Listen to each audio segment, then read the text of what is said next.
It's time to take a look at creating our more advanced data sources for this project. In part 2 of this tutorial, we'll use steps 3 through 6 to create service instances, to create application elements and smart objects for the application tied to expense claim category lookup. We'll handle expense claim header and line item management, and we'll create a currency conversion smart object for use in SmartForms. When you want to integrate with an external system like a SQL database, a web service, or other systems through K2 SmartObjects, the first step is to configure a service instance that points to the system where you want to connect. In this step, we're going to register 2 new service instances so that we can create smart objects that use those service instances. The first one will be a SQL service instance for the Azure SQL database that provides the expense claim categories information, and we will auto-generate the smart object for this database. The second one will be one that connects to a web service that performs currency conversion functions for use in the SmartForms for this application. A few quick notes before we get started. In a shared environment, this step really only needs to be performed by one user. However, if you prefer to create your own service instances for learning purposes, you may want to use a unique identifier for the service instance display names and system names. For example, tacking your initials onto the service name at the end. One other item to consider along those lines, it's always a good practice to see if a service instance already exists in your environment so you don't duplicate efforts. This promotes reuse of resources and it helps to keep your K2 environment organized. In this step, we will be using the SmartObjects Service Tester utility to create our service instances and smart objects. This utility is installed with K2 on your system if you've run through the installation process. However, it does not have a shortcut on the desktop or in the Start menu on your machine. You can open the SmartObjects Service Tester application by first opening up Windows Explorer. If you need to, go to Start and enter in Explorer in the search box. Select File Explorer from the search results. Then go to the following location on your C drive. You can select Program Files x86, then locate K2 Black Pearl. From in here, select the bin directory, and then you should find the SmartObjects Service Tester executable. Feel free to pin this to the taskbar or make a shortcut from here if you'd like. You can do this by right-clicking on the executable file and then select the option you'd like from the context menu. Let's open this up. And once it opens, you can expand the Service Object Explorer in the tree menu on the left, and then locate the SQL Server Service Group. We will find what we need to help us connect to the SQL Server Azure database here. Now let's create a new service instance. You can do this by right-clicking the SQL Server service and select Register Service Instance from the menu that appears. In the dialog window that pops up, we can configure the service instance with the following settings. For service type, it should default to SQL Server Service since that's where we started from. We are going to connect to a SQL database as the provider for this service instance. This is the connector here that will be used to connect to the target system. Remember, these connectors are also known as service types or service brokers and are usually technology specific. The authentication mode can be set to static because we will provide a static username and password to connect to the sample SQL database. For the username, enter in K2 Learning User with a capital K, a capital L, and a capital U. And for the password, you can enter in K2 Learning Pass, also with a capital K, L, and in this case a P. And for the extra setting, you can just leave that blank. Make sure that the setting called On Different SQL Server is set to true. This is because the database actually does exist on a physically different SQL server than our K2 system since it's out in Azure. You can change the command timeout to 90. This will help us to cater for high load in the Azure database. Then the database that we're targeting out there is named K2 Learning. For server, enter in the following value. Feel free to pause the video here as you may need time to enter in this value. You may also get this value from the training documentation page to copy and paste it. The setting Use Native SQL Execution can be set to false. We do not want K2 to use native SQL commands for this target database since it exists on a separate server and the K2 service account does not have enough permissions on this target system to perform operations that take advantage of this setting. The rest of the settings can be left alone at this point, so you can click Next when you're ready to move on. On this window, let's configure the new service instance as follows. For system name, enter in K2 Tutorial SQL Database. Also, remember here in a shared environment, you may want to use a unique value for this field to distinguish your instance from other users' instances. This is where you could tack your initials on if you'd like. Then for display name, also enter in K2 Tutorial SQL Database. And again, if you're in a shared environment, you can use a unique value for this field. Moving on, you can enter in a description of your choice. I'll enter in service instance for the sample database used for K2 tutorials. With that done, we need to leave the GUID setting as it is. K2 will identify the service instance through this GUID in our environment. That's all you'll need to do on this screen, so you can click the Add button when you're finished filling these values in to create the new service instance. K2 will now discover the target SQL database and then generate service objects for each of the tables, views, and stored procedures in that database. This sample database is a very simple database with only a few SQL entities, but the approach would be the same for any other SQL database.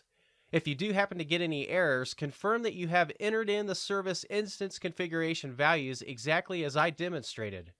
Also, if you are attempting this tutorial from within a firewalled environment, you may not be able to connect to the target SQL database. In this case, speak to your network administrator to determine if access can be opened up to the target SQL database. This needs to be done over port 1433. Or alternatively, you will need to create the database on a SQL server in your own environment. For more information about this, please review the documentation for Step 2 of this tutorial on help.k2.com. We have links to a firewall configuration knowledge base article there and also scripts for creating the database locally. If you do want to create the database locally, you may need to coordinate this with your database administrator. Next, we will generate SmartObjects for the new service instance. Once the SQL database service instance is registered, you can expand the new service instance and locate the Finance Expense Category Table reference. Right-click on that and select Create SmartObject, as I'll demonstrate. You will see a Publish SmartObject window appear. On this window, let's configure the SmartObject dialog box as follows. For the name, let's call it Finance.Expense Category, and we'll put square brackets around both of those words. Again, the GUID can be left as the default setting. And for category, enter in the following. SQL Server Service with a backslash, and then put K2 Tutorial SQL Database, another backslash, and then add the word Tables. This is the category where the SmartObject will be saved and where users will locate it in the K2 environment. Be sure to type this value in as shown and do not use the drop-down list. That's it for this window, so click Publish SmartObject up here on the left side of the top menu to publish the new SmartObject to the K2 environment. You should see a success message when the SmartObject has been published. Once the SmartObject is published, we can test it.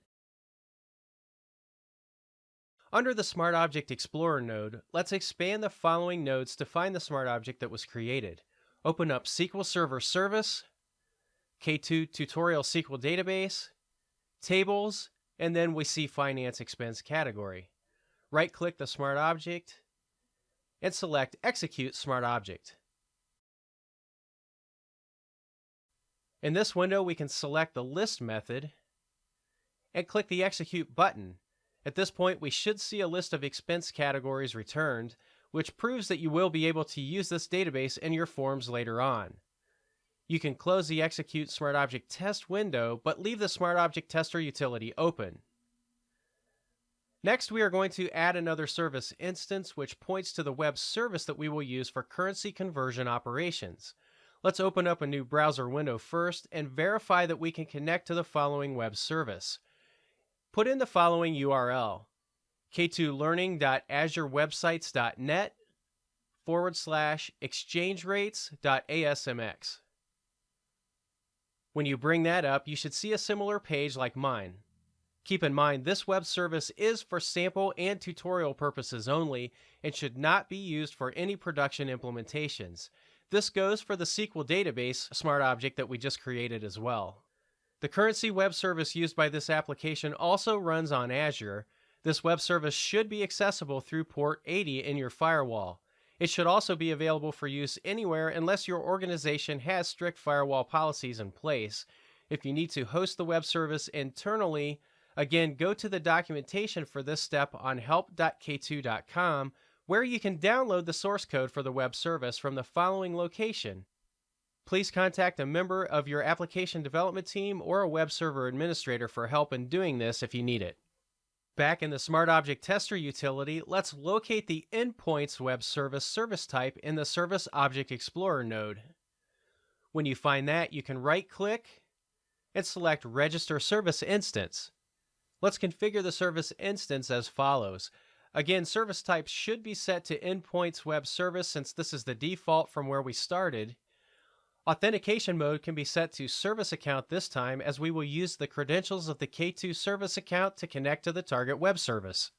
Moving down to the service keys, the only thing we need to put in here is the URL for the web service. I'll flash this up on the screen and you can enter it in. You can also go back and double check this section for the link in the training documentation for this website if you would like to copy and paste it in. The rest of the service key settings can be left alone for now. Click Next to move on to the next window when you're ready. On this screen, let's set the service instance properties as follows. For system name, enter in K2 Tutorial Currency Web Service. If you are in a shared environment, you can also use your initials here to make this a unique value. For display name, also enter in K2 Tutorial Currency Web Services along with your initials if you have the need. And then down in the description section, enter in something like the following. Service instance for the sample currency web service used for K2 tutorials. When you get that entered in, you can click Add when you're ready. Okay, now that the service instance has been added, let's go back and double check it to make sure the methods we will need later on are available. You can expand the exchange rates objects node as shown here. And then you should see the two methods, one called historical conversion and the other called list currencies. We will not be auto-generating smart objects for this service instance at this point. Instead, we will manually create advanced mode smart objects later on using K2 design tools in step 6. That's all we will be doing with the tester utility in this step, so you can close it down at this point. Let's do a quick review. In this step, we use the K2 SmartObject Service Tester utility to create two service instances that respectively point to the Azure SQL database and a sample web service. We told K2 to auto-generate smart objects for the SQL database, but we will manually create smart objects for the web service.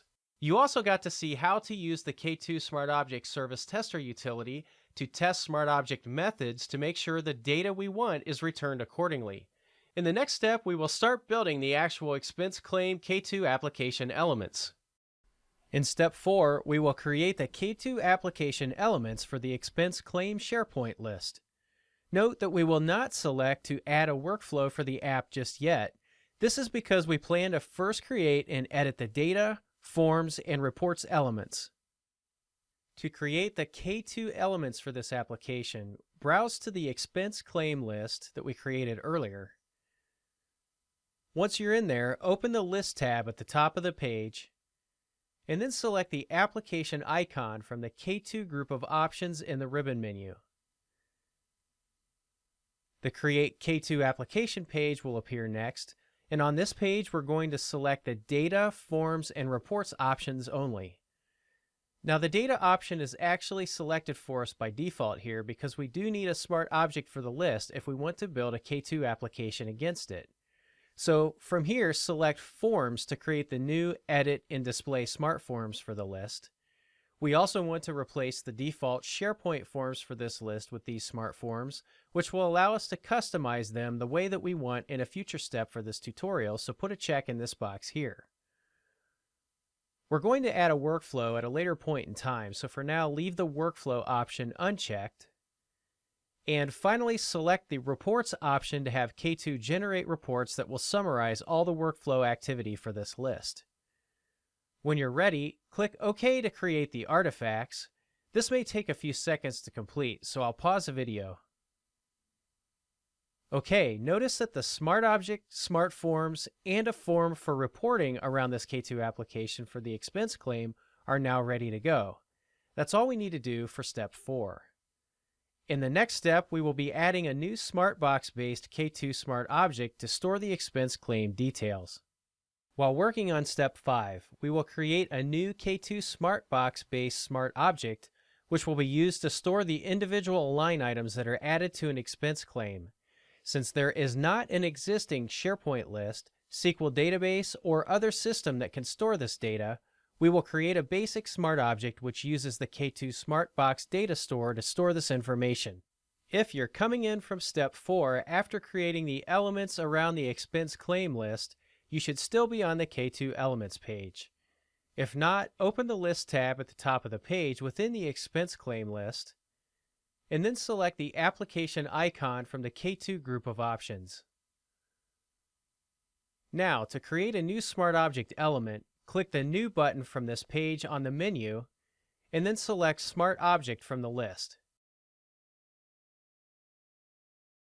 We can move on from the introduction page for now, so on the right-hand side of the page, click the Next button. This will take us to where we can configure the general settings for the new SmartObject.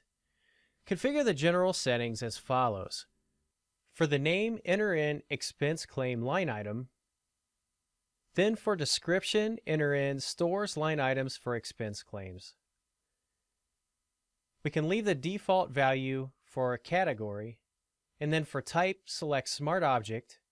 Basic SmartObjects will automatically use the SmartBox database as their data store. And then for workflow use, make sure it's not checked, since we do not need to use this particular SmartObject in workflows. Once you have that all entered in, you can click Next. The next screen allows us to define properties for this SmartObject. Notice that K2 automatically added an ID property as the key value, so we don't need to account for that at this point. Let's go ahead and click on the Add button to start adding more properties to this SmartObject, which will play out to be the fields we need to store expense claim line item details. From within the Add Properties dialog window, go ahead and enter in a new property called Expense Claim ID and set it to type number. This is going to store the ID of the associated expense claim header SmartObject, and it will be used so that we can link line items back to their parent, which is the list item from the expense claim Sharepoint list. Click Add again and add Category ID and select Number. This is going to store the category ID for the expense item category.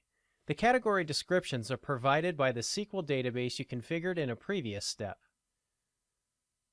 For the next property, name it Payee and select Text as its type. This is going to be who the expense was paid to. The next property, call it Date, and then select Date Time. This will be the date of the expense. We'll add another one called Description, and this one will be of type Memo, and it will be a description for the expense line item. The next property we'll call Amount, and it's going to be type Decimal. This will be the source amount for the expense claim. Let's add one more called Currency Code and select Text. The currency code for the expense amount is what this is going to be. And another property, let's call it USD Amount. Select Decimal. This is going to be the US dollar equivalent amount. This value will be calculated by the user interface based on the date, amount, and source currency values. And then our final property, let's call it Receipt. And it will be of type Image, and it's going to be an attached receipt for this expense. Once you're done with all those, your screen should look like mine here, and you can click on Next when you're ready to move on to the associations screen. On this screen, we're going to add multiple associations to this smart object, which is basically setting up relationships between this smart object and other smart objects in a one-to-one or one-to-many style by associating properties together. Click the Add button to add our first association. In the dialog box that appears, use the tree view to locate and select the expense claim smart object, which represents the list in Sharepoint. And once you find that, click Next. Configure the association so that each expense claim line item has a single expense claim, and an expense claim can have many expense claim line items. Be sure to select the Use Existing Property radio button as well, and then click Next. On this screen, we need to tell K2 which properties it should use to map the child line item smart object with its parent expense claim. You can do this by selecting the expense claim ID property and then clicking on the Assign button here in the menu. In the Assign Property dialog box that pops up, select ID from the drop-down list and then click OK. The association mapping screen should look like mine with an entry in the Bound To column for the expense claim ID property. You can click Finish to complete the association wizard for this instance. Let's add another association so that the expense claim is associated with an expense category. This comes in from the SQL database smart object we set up earlier. The nice thing here is this will allow the generated K2 smart form to auto-generate a drop-down menu for the expense claim category when users enter the individual items for the expense claim on the smart form that we'll use later. Click on the Add button to add another association. Then, in the dialog box that appears, use the tree view to locate the generated Finance Expense Category Smart Object. Note again, your values here may be different from the ones shown in my screen, and click Next when you're ready. This time around, configure the association so that each expense claim line item has a single finance expense category, and also set it so that finance expense category can have many expense claim line item smart objects. At the bottom, ensure that the Use Existing Property radio button is selected, and then click Next.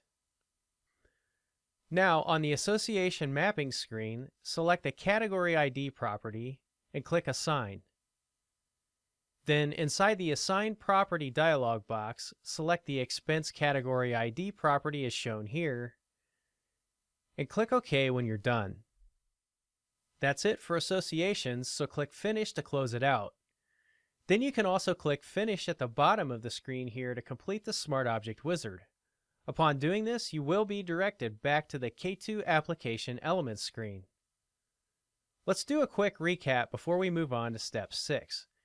This was a pretty big step, so recall, in this step we created a new SmartBox-based smart object, which is used to store the details for the individual expense claim line items that were added to expense claims. Of course, you could have used a SQL database, another SharePoint list, or some other data store for this smart object, but for the purposes of the tutorial, we wanted to show how to create a smart object that uses SmartBox. Keep in mind for your own designs, SmartBox smart objects are useful when your requirements do not define for you to create the underlying data store on your own for a smart object. Now remember, we also added some associations for the smart object so that the forms can automatically generate drop-down menus for certain fields. In the next step, we will create the smart object used to perform currency lookup and conversion operations. Now in Step 6, we are going to create an advanced smart object that exposes the expense claim currency web service. Since we told K2 to not generate a smart object automatically when we registered the service instance, we need to build the smart object manually using the K2 Designer tool. Starting again from the K2 Elements page for the expense claim list, go ahead and click the New button and select Smart Object. Now from this page, move to the General screen for this smart object and we'll configure it as follows. For name, let's call it expense claim currency. And then for a description, I'm going to enter in currency lookup methods for expense claims. For category, I'm just going to leave the default value there, leave it unchanged. And for type, go ahead and select Advanced Smart Object because we want to point this smart object to the web service instance that we created earlier, and this is where you do it. For workflow use, you can leave that unchecked because we do not need to use this smart object in workflows. When you're done with that, click Next to move on to define the properties and methods for this smart object. And from the Define Properties and Methods window, we're going to add methods that correspond to the currency web service that we set up earlier as a service instance. After selecting the Methods tab, click on the Add button on this screen and drill into the K2 Tutorial Currency Web Service category from the tree view that opens up. Now select Exchange Rates Objects, then open List Currencies and select List. Click Next when you're ready. Go ahead and change the name of the method to List Currencies and make this the default list method by selecting this checkbox and then click Next again. Now on the default Service Object Method Binding screen, double-click the string return property to open up the dialog box to map this service object property to a smart object property. We have to create a smart object property in this dialog window first. So to do that, you first need to click the Create button right here. Then enter in the name of the property. In this case, enter in currency code as shown on my screen. When you're done with that, click OK twice to go back. You should see that the service method's return property has been mapped to the new smart object property. Now at this point, we've added the first method to the smart object, which will be used to return a list of currency codes. The actual currency codes will be inserted into this new property called currency code that we created when the method returns the value. The next task will lead us to add another method for this smart object, which will be used to calculate the exchange rate amount for a given date with amount and currency. To get going, click on the Add button to add another method to the smart object.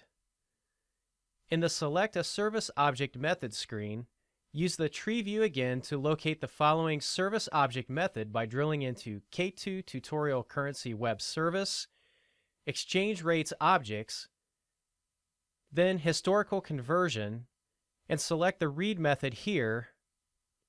And when you're done with that, go ahead and click Next.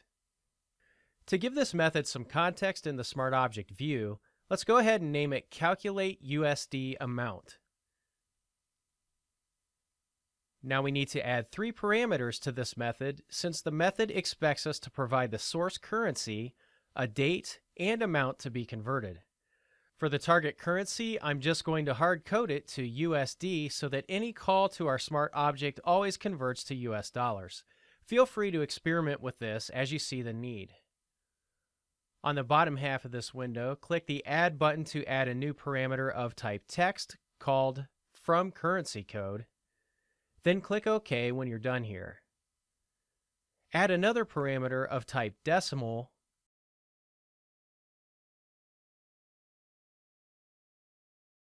and name it amount, and close that window when you're done.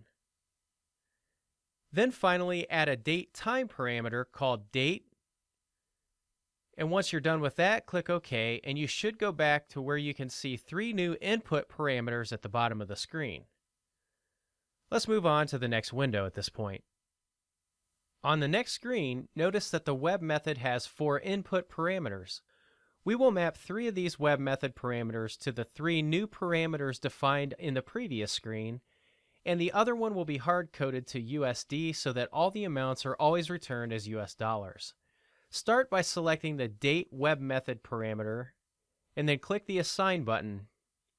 In the dialog box, select Smart Object Method Parameter from the Map To drop-down list, and then Date in the Parameter drop-down menu. When you're done with that, go ahead and click OK to move on. Next, select the From Amount Web Method parameter and use the same procedure to map it to the Amount Smart Object Method parameter that you created earlier. You can see how I'm doing that here. Once you're done with that, let's repeat the same procedure to map the FromCurrencyCode web method parameter to the FromCurrencyCode SmartObject method parameter. And I'll click OK to save that back. Then for the last input parameter, select toCurrencyCode and map it to a specific value. Here we'll enter in USD in all caps. For the purposes of this tutorial, I'm just going to convert currencies back to US dollars. Before closing the wizard out, we also need to map the decimal return property on the bottom half of the screen. So select that property and click the Assign button. Set the Map To dropdown to SmartObject Property. Then click Create, and in the window that pops up, enter in USD amount for the property name. And click OK until you get back out of that window. At this stage of the tutorial, your mapping screen should look like mine with all the properties mapped and ready for use. When you're all set, go ahead and click Next and then Finish to complete the method wizard. You should now have two methods appearing for the advanced SmartObject. Go ahead and click Finish to complete the SmartObject configuration. And you should be returned to your K2 application screen, and you should see the new expense claim currency SmartObject listed. Before we finish this tutorial, as an optional task, you can test the new SmartObject, which is what I'm going to do next. Feel free to skip this task if you're confident your SmartObject is ready to go. Back on the K2 for Sharepoint page, we can test this new SmartObject by going to the K2 Management page under the Management section of Options and execute the two methods for this SmartObject. So select K2 Management here, then select SmartObject Administration from the left side menu. Upon doing that, a listing of all SmartObjects available in your environment will appear on the right. Let's narrow this down by entering in Expense in the filter box here at the top and refresh the list. Select the Expense Claimed Currency SmartObject from this list. Then to run a method, click the Execute button from the menu at the top, and when the dialog box opens up, select the List Currencies method from the drop-down box and click Execute right here on the window.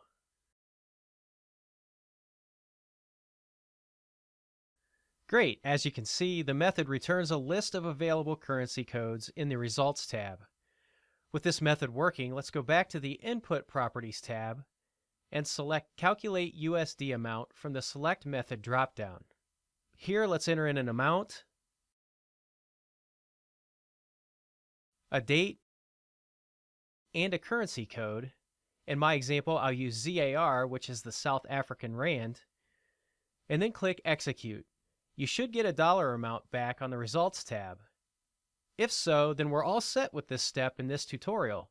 So let's run through a quick review of what we just did. In this step, we created an advanced mode SmartObject which uses the sample web service for two methods. One to return a list of currencies, which we will use to populate a drop-down list on a smart form view later, and another method to calculate the US dollar equivalent amount for a given currency and source amount on a specific date. We will use those methods in a view to automatically calculate the US dollar equivalent for those expenses paid in another currency. This makes it easier for our users to submit travel expenses since they don't need to do the currency conversion themselves. Make a note and remember that you can tell K2 to auto-generate SmartObjects when you create service instances. But in this particular case, we manually created this SmartObject so that we had full control over the methods exposed and the names of the various properties and methods defined for the SmartObject. This is the end of part 2 of this tutorial, in which we set up the data objects for our application using SmartObjects. When you're ready, move on to part 3 of the expense claim tutorial video series, where we will work on editing and customizing the generated smart forms and views against this application.